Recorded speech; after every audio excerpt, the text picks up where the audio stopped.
In the past few years, there's been a construction boom and an absurd increase in rental prices, and I think I discovered the reason. I recently noticed that in the past few years there's been a lot of construction happening in my city.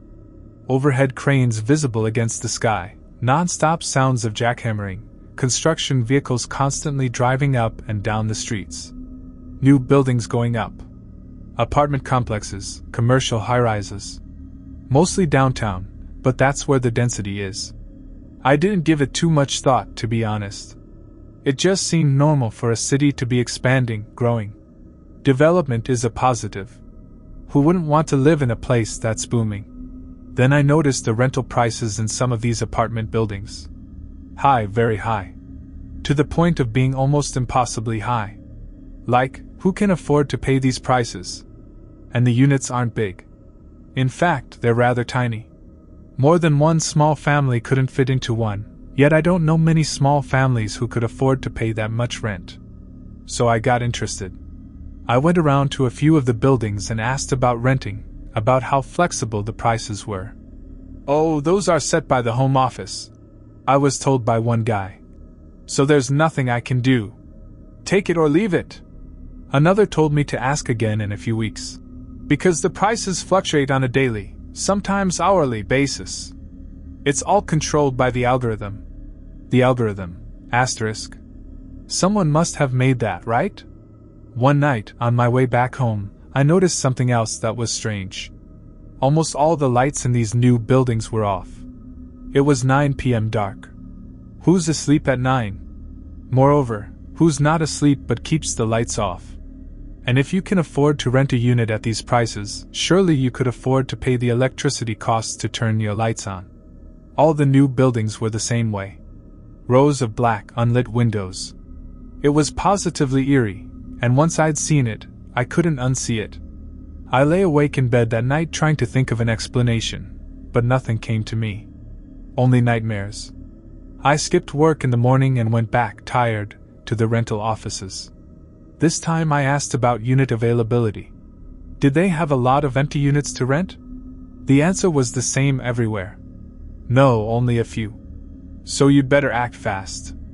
Was that the truth, or was it a sales tactic? When I told a friend about what I'd discovered, he suggested I look into the management companies, the construction companies. But to me it seems like you're right that there's no one living there. The explanation, however, is rather simple. It's Chinese buying up property to secure assets outside China, he said. Except no one's buying these units, I responded. They're renting them. But my friend's advice to check out the companies involved was sound, so that's what I did. I physically went to the work sites and noted the names on the signs, vehicles and equipment. All had websites, phone numbers, representatives. I talked to the workers too. They were all getting paid. All had bosses. The only thing strange, it seemed to them, was my interest. The property management companies were legit as well. None of it made sense to me, but I was starting to doubt whether I actually had any sense if no one but me was paying attention to this.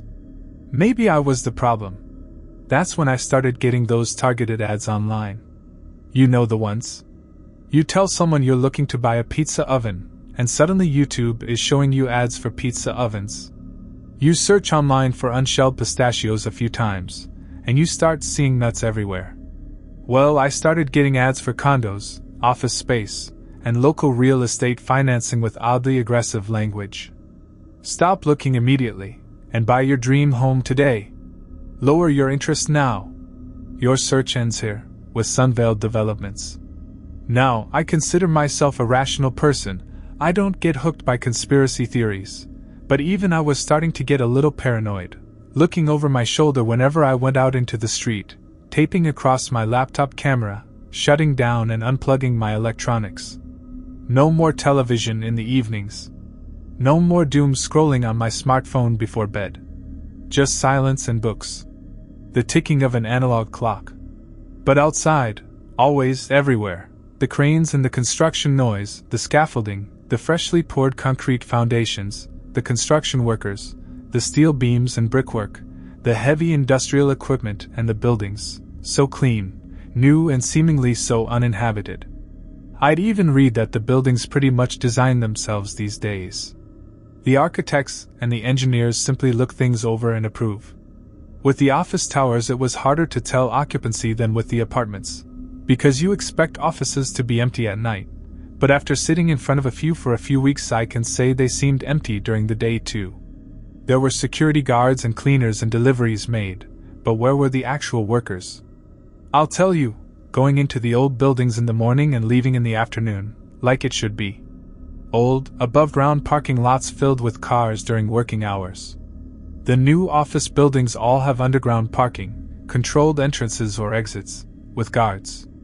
But don't you realize how weird it is that no one ever goes in or out of the parking lot? I yelled at one as he escorted me off.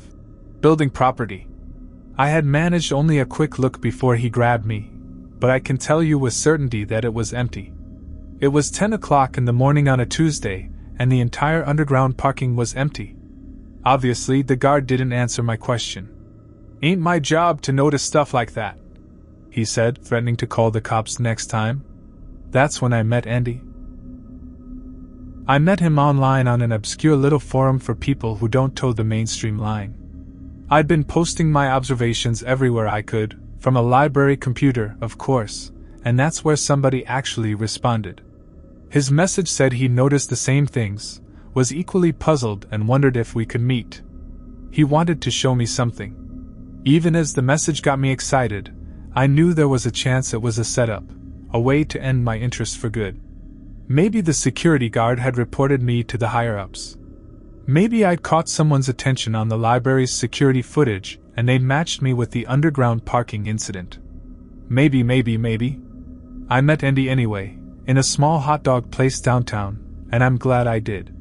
He was legit. More than that, he had more information than I did because he worked as a handyman for one of the large management companies that owned a number of the city's newest and priciest apartment buildings. In other words, he'd been inside, and after talking to me for a few hours he decided he wanted to show me what he'd seen. If nothing else, it'll let you maintain your sanity a little longer. The stuff we've noticed, it's real and it's damn weird. I showed up late at night at the building Andy worked in, and he let me inside. Then, together, we walked the halls from the first floor to the 21st, looking into the units. I swear to you, all of them were uninhabited. But they weren't exactly empty. There was nothing in the kitchen cabinets, the fridge, the dishwasher. No toothbrushes, towels, or medications in the bathroom. The bedroom closet held not one piece of clothing. But in each unit there was at least one computer, usually more, plugged in and turned on. Locked. Humming. There was Wi-Fi too, password protected, but no keyboards, mice, printers, or peripherals of any other kind. So while there was no sign of human life, there was definite activity. The potential implications made my heart sink. I felt hot, then cold, then I got goosebumps.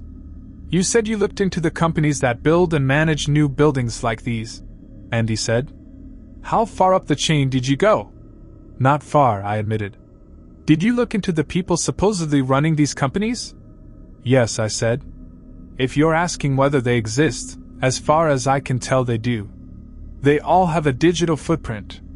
Did you meet any of them?" "Some of the ones further down the chain," I said. "Construction workers, security guards, rental agents. Not the CFOs and CEOs, obviously." Andy remained silent. "Why?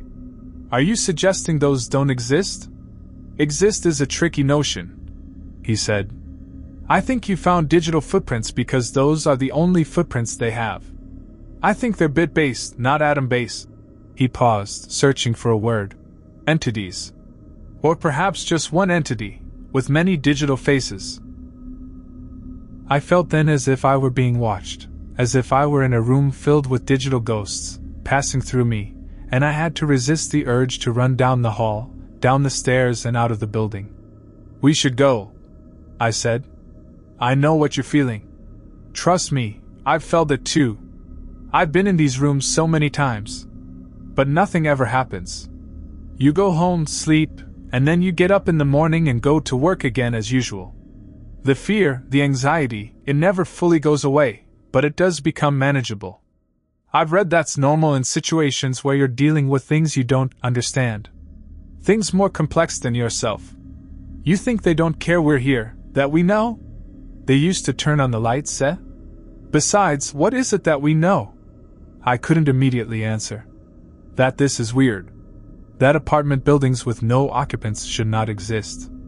That people cannot rent at the prices on the market. That, therefore, whoever, whatever, owns the buildings doesn't want people living in them. That, as a business, the buildings are unprofitable and no company should be building more of them. Yet these things are. The computers hum, connected to the internet. New buildings are being constructed at an increasing rate. People work in them and get paid and go about their own, human, lives. That the city, it is now building itself, I said. The hum seemed louder. A bit-based entity building atom-based structures in the so-called real, atom-based world. But for what purpose? Are we like bees, herded into hive-like urban spaces, to produce something for the benefit of something other than us? If so, what is it? What is humanity's honey?